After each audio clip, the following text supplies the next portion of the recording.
भेजा जाता है। आप सामने से चुनाव नहीं लड़ सकते, आप में इतनी हिम्मत नहीं है। आप पहले ईडी सीबीआई का दुरुपयोग करते हो, उससे काम नहीं बनता है। सरकार खरीदने की, धमकाने की कोशिश करते हो, काम नहीं बनता है। जब काम नहीं बनता है तो आप जेल में डाल रहे हो। चुनाव की प्रक्रिया में ऑनरेबल चेयर सर, हमारे देश में ये जेल कहां से आ गई?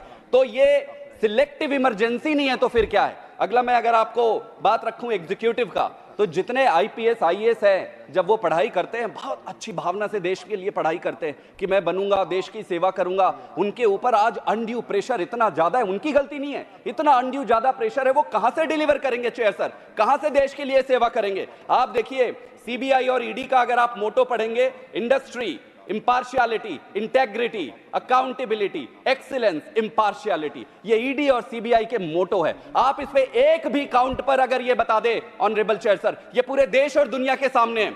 आज तक ईडी और सीबीआई ने भारतीय जनता पार्टी सरकार बनने के बाद ऑपोजिशन पार्टीज के लीडर पे जितने भी केसेस हुए, उसमें 95% ऑपोजिशन के थे। 95% ऑपोजिशन लीडर के ऊपर आपने ये केसेस किए। आप इंपार्शियलिटी, अकाउंटेबिलिटी, एक्सीलेंट, ये सारी किताब अगर कुछ दिखाई देता है पिछले 10 सालों में, तो वो दिखाई देता है गुड़, गोबर, मंगलसूत्र, भैंस, मुजरा, ये सारी बातें। प्रधानमंत्री के मुख से ये शोभा नहीं देता, लेकिन यही विजन है। आप कार्यकाल में किए गए सारे कार्यों को देखेंगे तो विजन से ये खोखला दिखता है, पर एक चीज से भरा हुआ है, वो है घृणा, क्रोध और अहंकार। इतना अहंकार किसी के लिए अच्छा नहीं होता ऑनरेबल चेयर सर, और प्रजातंत्र में तो निश्चित रूप से ये अच्छा नहीं होता। अहंकार के वृक्ष पर सिर्फ विनाश का फल लगता है। 400 से 240 आने में समय नहीं लगा honourable chair sir. Honourable chair sir, कई सारे इश्यूज हैं, लेकिन मैं सिर्फ एक विषय को यहां रखना चाहता हूं, वो है प्रजातंत्र।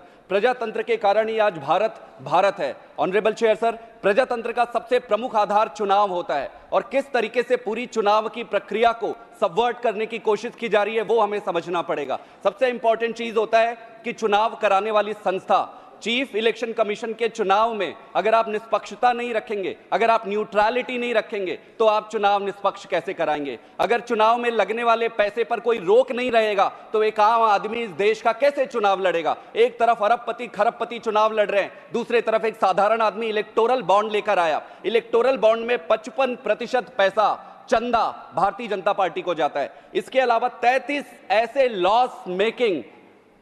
लॉस मेकिंग कंपनी से जिन्होंने पैसे दिए, उसमें से 75% पैसा बीजेपी को जाता है। ये चंदा जो भारतीय जनता पार्टी को गया, उसके जिम्मेदार कौन है? क्या ये देश के सामने नहीं है? क्या हम सबकी जिम्मेदारी नहीं है कि यहां पर निष्पक्षता लाए, पारदर्शिता लाए? ऑनरेबल चेयर सर, कुछ दिखाई देता है पिछले 10 सालों में, तो वो दिखाई देता है गुड़, गोबर, मंगलसूत्र, भैंस, मुजरा, ये सारी बातें। प्रधानमंत्री के मुख से ये शोभा नहीं देता, लेकिन यही विजन है। आप कार्यकाल में किए गए सारे कार्यों को देखेंगे तो विजन से ये खोखला दिखता है, पर एक चीज से भरा हुआ है, वो है घृणा, क्रोध और अहंकार। इतना अहंकार किसी के लिए अच्छा नहीं होता ऑनरेबल चेयर सर, और प्रजातंत्र में तो निश्चित रूप से ये अच्छा नहीं होता। अहंकार के वृक्ष पर सिर्फ विनाश का फल लगता है। 400 से 240 आने में समय नहीं लगा honourable chair sir. Honourable chair sir, कई सारे इश्यूज हैं, लेकिन मैं सिर्फ एक विषय को यहां रखना चाहता हूं, वो है प्रजातंत्र।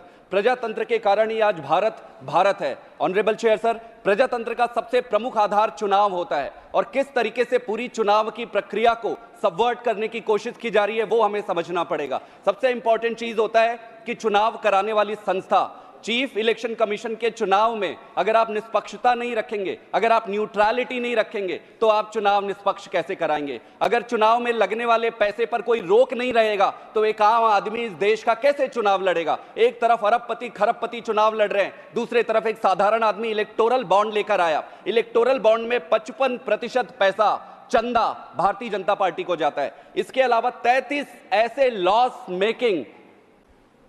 मेकिंग कंपनी से जिन्होंने पैसे दिए, उसमें से 75% पैसा बीजेपी को जाता है। ये चंदा जो भारतीय जनता पार्टी को गया, उसके जिम्मेदार कौन है? क्या ये देश के सामने नहीं है? क्या हम सबकी जिम्मेदारी नहीं है कि यहां पर निष्पक्षता लाए, पारदर्शिता लाए? Honourable chair sir, supreme court ने कहा था कि ये इलेक्टोरल बॉन्ड अनकॉन्स्टिट्यूशनल है।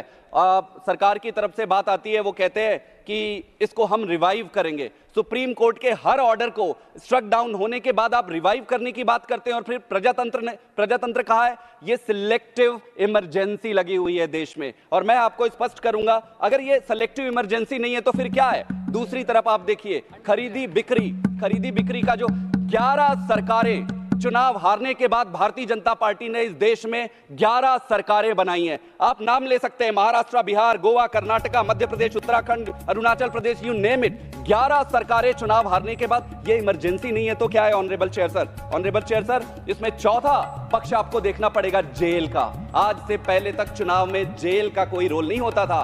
कोड लगने के बाद अरविंद केजरीवाल जी जो मुख्यमंत्री है चुने हुए, उनको जेल भेजा जाता है। कोड लगने के बाद ऑनरेबल चेयर सर, कोड लगने के बाद जेल भेजा जाता है। आप सामने से चुनाव नहीं लड़ सकते, आप में इतनी हिम्मत नहीं है। आप पहले ईडी सीबीआई का दुरुपयोग करते हो, उससे काम नहीं बनता है। सरकार खरीदने की, धमकाने की कोशिश करते हो, काम नहीं बनता है। जब काम नहीं बनता है तो आप जेल में डाल रहे हो। चुनाव की प्रक्रिया में ऑनरेबल चेयर सर, हमारे देश में ये जेल कहां से आ गई?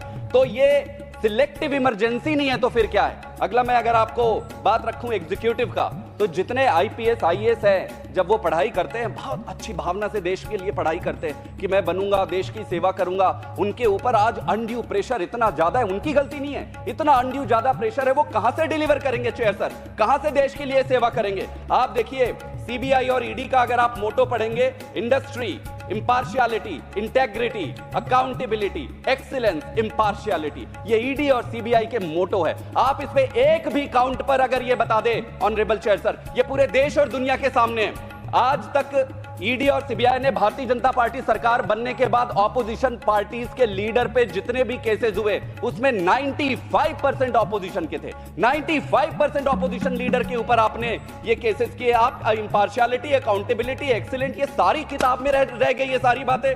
आप जुडिशरी को लीजिए, जुडिशरी के 3 हिस्से honourable chair sir, judiciary itself, दूसरा एजेंसी और तीसरा है कानून। आप पीएमएलए लेके आते हैं, आप उस पे सेक्शन 45 लेकर आते हैं, सुप्रीम कोर्ट कहता है अनकॉन्स्टिट्यूशनल है, स्ट्रक डाउन कर देता है। आप उसको रिवाइव करते हैं, आप रिवाइव करके पीएमएलए लेके आते हैं, उस पीएमएलए को आप हथियार बनाते हैं। आपने पीएमएलए को हथियार बनाया, सीबीआई और ईडी को अपना हथियार बनाया। आपके पास एक तरफ कानून भी आ गया, दूसरी तरफ एजेंसी आ गया। करो हमला विपक्षियों पर, एक एक करके। जुडिशरी में जज का सिलेक्शन है, आप ये कहते हो कि जज के सिलेक्शन में इनको अपना सरकारी तंत्र चाहिए ताकि उसमें भी ये कर सके। संघीय ढांचे की अगर मैं बात करूं, दिल्ली को 100 एमजीडी पानी कम कर दिया गया, 28 लाख लोगों को पानी की कमी पड़ गई। क्या हमारा देश इस स्थिति पे आ गया है कि राजनीति के लिए हम पानी रोकेंगे? पंजाब के 8,000 करोड़ रुपए आप रख लेते हो, 26 जनवरी में झांकी नहीं लगाते हो। पंजाब दिन रात शहीदी दे रहा है ऑनरेबल चेयर सर, दिन रात शहीदी दे रहा है, देश का पेट पोस रहा है। 26 जनवरी में आप उसका झांकी नहीं लगा सकते, धिक्कार है ऐसी परिस्थिति को। ऑनरेबल चेयर सर, मैं आपके माध्यम से यह कहना चाहता हूं कि क्रोध, अहंकार, इसका परित्याग करो। भगवान राम और रावण में एक ही अंतर था।